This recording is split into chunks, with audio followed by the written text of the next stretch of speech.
The new arrival. Maplewood Academy stood like a sentinel at the edge of the dense forest, its stone walls weathered by time and shrouded in an aura of silent menace. The school had been there for over a century, its halls filled with generations of students, but the stories that seeped from its dark corners were older still.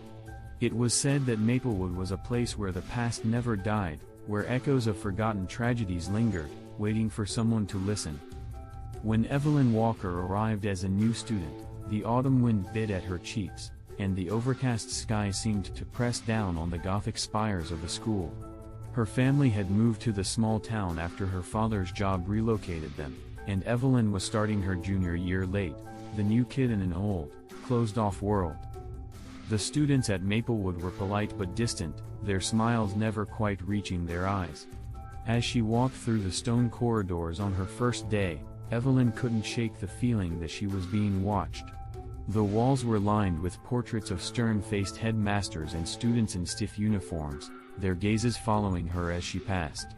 She kept her head down and focused on finding her classes, determined to blend in. But blending in was impossible when the whispers started. They began quietly at first, barely audible murmurs that made Evelyn think she was imagining things.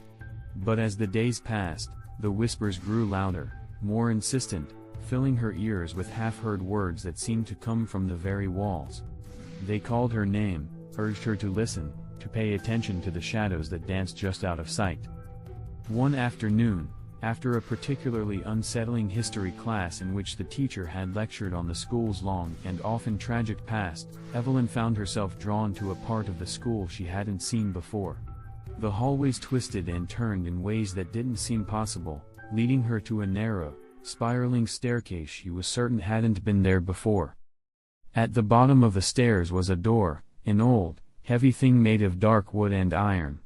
It creaked open with a sound like a sigh, revealing a small, dusty room filled with forgotten desks and broken chairs. A single window let in a sliver of pale light, illuminating the dust motes that floated in the air like tiny ghosts. Evelyn stepped inside, her heart pounding in her chest. The room felt wrong, like it had been sealed away for a reason. As she moved deeper into the space, her foot struck something hard. She looked down to see a small, leather-bound book, half hidden beneath a pile of debris. She picked it up, brushing off the dust to reveal a name etched into the cover, Margaret. The whispers grew louder as she opened the book, the pages filled with neat, old-fashioned handwriting. It was a diary, and as Evelyn began to read, she felt a chill creep down her spine. The entries were filled with the thoughts of a girl who had once been a student at Maplewood, a girl who had been isolated, bullied, and ultimately, driven to despair. Margaret's final entries were fragmented, filled with fear and desperation. She wrote of being followed, of seeing things in the shadows, of hearing whispers that told her to do terrible things. And then, abruptly, the diary ended, with no explanation of what had happened to her. Evelyn closed the book, her hands trembling. She felt a presence behind her, a cold breath on the back of her neck. Turning slowly, she saw the faint outline of a figure in the dim light, a girl, her eyes wide with terror, her mouth open in a silent scream. The room seemed to close in around her, the whispers becoming a cacophony in her ears. Evelyn stumbled back, dropping the diary as she fled the room, her footsteps echoing in the empty hallway. She ran until she found herself back in the familiar part of the school, her breath coming in ragged gasps. But no matter how far she ran, she couldn't shake the feeling that something had followed her, that something dark had awakened within the walls of Maplewood Academy. The haunting of Margaret. The days following Evelyn's discovery were marked by a growing sense of dread. The whispers no longer confined themselves to the forgotten room, they followed her everywhere, invading her thoughts, interrupting her classes, and disturbing her sleep. At first, she tried to ignore them, but they were relentless, pulling her deeper into the mystery of Margaret and the dark history of Maplewood. Evelyn became obsessed with the diary. She read it over and over, searching for clues, for some explanation of what had happened to the girl who had written those desperate words. The entries were filled with Margaret's fear of being alone, of the strange occurrences that had plagued her final days, and of a presence she could never quite see but always felt. Margaret had been a scholarship student, an outsider among the wealthy, privileged children of Maplewood. She had been bright, eager to learn, but the other students had been cruel, isolating her, mocking her for her clothes, her accent, her lack of status. The teachers had turned a blind eye, and Margaret had retreated into herself, her only solace the diary where she poured out her fears and frustrations. But then the whispers had started, just as they had for Evelyn. Margaret wrote of hearing her name called in the dead of night, of shadows that moved on their own, of a figure that seemed to linger at the edge of her vision, always just out of sight. The other students had only grown more vicious, sensing her fear, driving her deeper into isolation. The final entries were the most disturbing. Margaret had become convinced that something was trying to take her, to pull her into the darkness that lurked within the school. She wrote of waking up with bruises on her arms, of strange symbols appearing on the walls of her room, of a cold, oppressive force that seemed to grow stronger with each passing day. And then, abruptly, the entries stopped. Evelyn couldn't shake the feeling that Margaret had tried to leave a message, a warning of some kind. But what had happened to her? Had she succumbed to the darkness, or had she found a way to escape? The unanswered questions gnawed at Evelyn, driving her to the point of obsession. One evening, unable to bear the whispers any longer, Evelyn decided to confront whatever was haunting her. She returned to the forgotten room, the diary clutched in her hands like a talisman. The door creaked open with the same sighing sound, and she stepped inside, her heart pounding in her chest. The room was exactly as she had left it, the dust undisturbed, the broken furniture lying in disarray. But the air was colder, the shadows deeper, as if the room had been waiting for her. "Margaret?" Evelyn's voice trembled as she called out the name, the sound swallowed by the oppressive silence. She felt foolish, standing there alone, but the whispers urged her on, growing louder, more insistent. "I know what they did to you," she said, her voice growing stronger. "I've read your diary. I know you were hurt, that you were scared. But I need to know what happened. I need to know if you're still here." For a moment, there was nothing but silence. Then, slowly, the temperature in the room dropped even further, and Evelyn's breath puffed out in white clouds. The shadows seemed to shift, coalescing into a shape, a figure standing just at the edge of the light. It was Margaret. Her form was faint, almost transparent, but there was no mistaking the girl from the photographs Evelyn had found in the school archives. Her eyes were wide, filled with a deep, unending sorrow, and her mouth moved as if she were trying to speak, but no sound came out. Evelyn took a step closer, her fear momentarily forgotten in the face of Margaret's suffering. "What happened to you?" she asked softly. "How can I help you?" Margaret's eyes flickered with something that might have been hope, and she reached out, her hand trembling. Evelyn hesitated, then reached out as well, her fingers brushing against the icy coldness of Margaret's ghostly hand. The moment their hands touched, Evelyn was hit with a wave of images, flashes of Margaret's life, of the torment she had endured, of the dark force that had pursued her, relentless and merciless. She saw Margaret's final moments, the despair, the terror, and the realization that she could not escape the darkness that had claimed her. Evelyn gasped, pulling her hand back as the connection was severed. Margaret's form wavered, her eyes pleading, before she slowly faded away, leaving Evelyn alone in the cold, dark room. But the connection had been made, and Evelyn knew now that Margaret was still trapped, still haunted by the darkness that had consumed her. And now that darkness was coming for Evelyn, too. The unseen enemy. The following days were a blur of fear and confusion. The whispers that had plagued Evelyn grew louder, more insistent, their words forming coherent sentences, urging her to delve deeper into the secrets of Maplewood Academy. The shadows seemed to move on their own, twisting into shapes that taunted her from the corners of her vision, and the coldness that had pervaded the forgotten room now followed her everywhere. Evelyn's friends noticed the change in her. Claire, her roommate, asked if she was feeling all right, but Evelyn brushed off the concern, unable to explain the growing terror that gnawed at her soul. She couldn't tell them about Margaret, about the darkness that had claimed her and was now closing in on Evelyn herself. They wouldn't understand, they would think she was losing her mind. But deep down, Evelyn knew that the darkness was real. It was in the way the lights flickered when she walked down the halls, in the way the temperature dropped when she entered a room, in the way her reflection in the mirror seemed just a fraction slower than it should have been. One night, unable to sleep, Evelyn found herself drawn to the school library. The ancient building was silent, the only sound the soft rustling of pages as the librarian, Mrs. Harper, sorted through a pile of old books. Evelyn wandered through the rows of shelves, her fingers trailing over the spines of books that had been there long before she was born. It was in the deepest part of the library, in a section filled with dusty tomes and forgotten records, that Evelyn found something that sent a chill down her spine. Tucked away on a shelf, almost hidden behind a stack of old textbooks, was a thin, leather-bound book. Its cover was plain, with no title or markings, but when Evelyn pulled it from the shelf, she felt a jolt of recognition. It was another diary.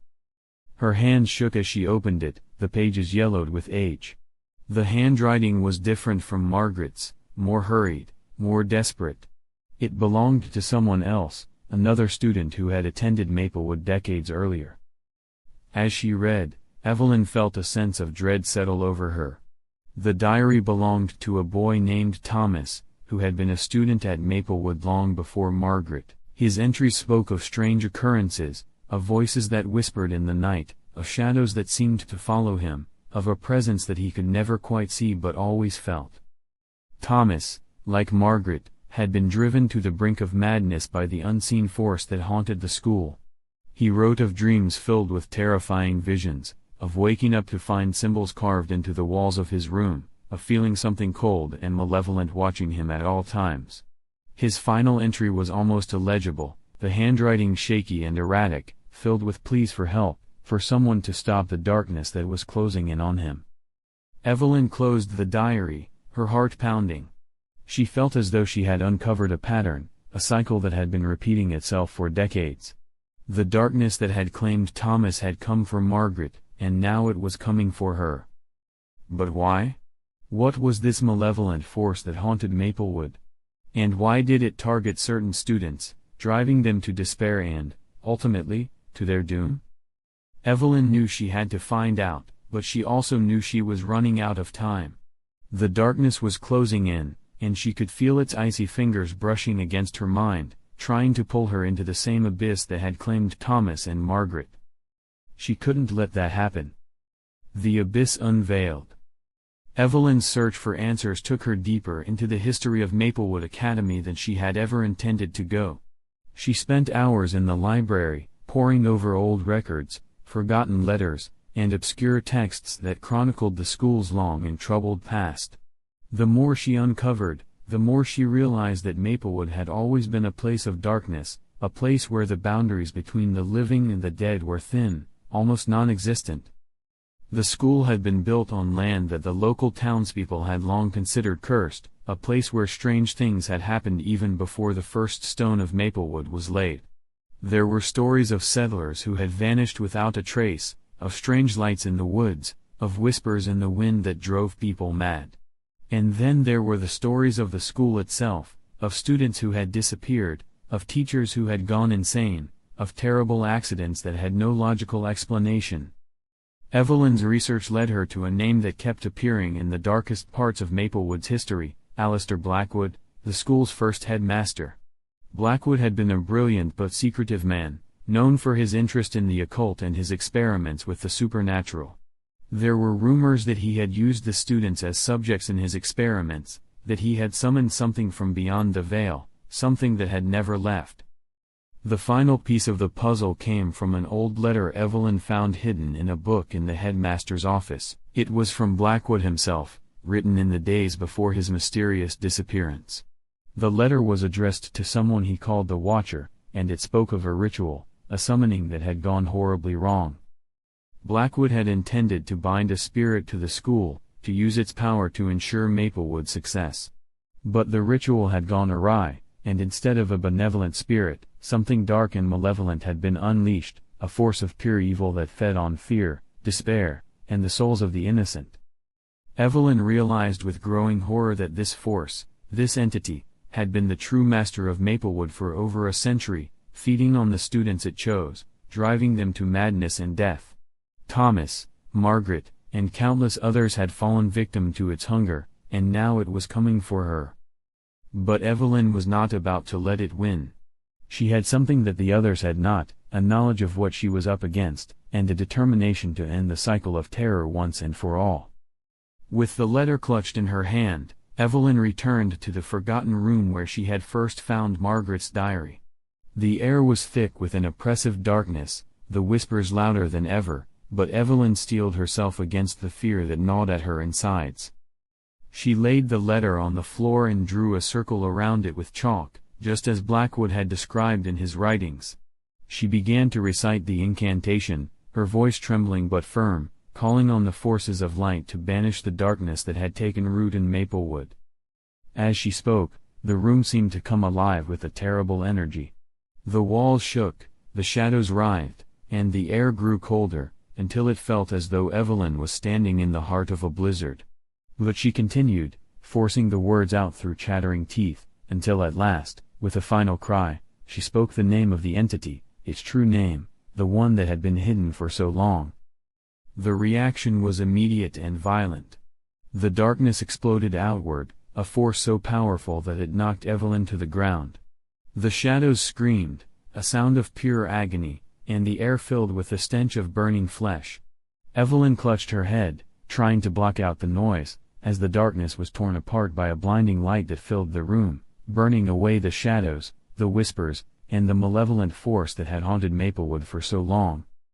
When the light faded, Evelyn found herself lying on the floor of the room, the air still and silent. The shadows were gone, the cold replaced by a gentle warmth, and the oppressive weight that had hung over the school for so long had lifted. Evelyn staggered to her feet, her body aching, but her heart filled with a sense of victory.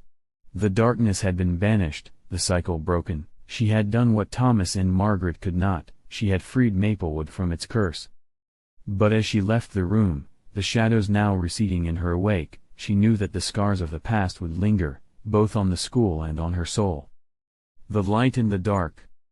The weeks that followed the ritual were a blur of normalcy that felt almost surreal after the horrors Evelyn had endured. The whispers had ceased, the shadows no longer twisted into terrifying shapes, and Maplewood Academy felt like just another old school, albeit one with a darker history than most. Evelyn found herself able to focus on her studies again, her grades improving as the weight of the unseen oppression lifted from her shoulders. Her friends noticed the change in her, but they attributed it to her finally settling in, unaware of the battle she had fought in the forgotten corners of the school. But while life at Maplewood returned to normal, Evelyn knew that things would never be the same for her. She had touched the darkness and survived, but it had left its mark on her. She found herself drawn to the library, to the old records and diaries, seeking out the stories of others who had encountered the supernatural. She felt a kinship with them, a connection that went beyond time and place. One afternoon, as she was browsing through the shelves, she came across a book she hadn't seen before. It was old, bound in dark leather, with no title on the cover. Curious, she opened it and found it filled with handwritten notes and sketches, detailing rituals, symbols, and accounts of hauntings from across the centuries. It was a journal, much like the diaries of Margaret and Thomas, but this one was different. It didn't speak of fear and despair, but of understanding and power. It was the journal of someone who had faced the darkness and had come out the other side, someone who had learned to harness the light to combat the shadows. Evelyn felt a thrill of recognition as she read through the pages. The journal spoke of ways to protect oneself from malevolent spirits, to banish darkness, to bring peace to restless souls. It was a guide, a manual for those who had seen what lay beyond the veil and refused to be consumed by it. As she read, Evelyn realized that her journey wasn't over. Maplewood had been the beginning, the first step in a path that would take her far beyond the walls of the school. She had been marked by the darkness, but she had also been given the tools to fight it, to protect others from the horrors she had faced. Closing the journal, Evelyn made a silent promise to the souls of Margaret, Thomas, and all the others who had been lost to the darkness. She would not let their deaths be in vain. She would use what she had learned to help others, to ensure that the shadows never claimed another innocent life. Maplewood Academy had been a place of terror, a place where the past had haunted the present, but Evelyn had turned it into something else, a place of hope, a place where the light had finally triumphed over the dark. And as she walked out of the library, the sun setting behind the spires of the old school, Evelyn knew that no matter what the future held, she was ready.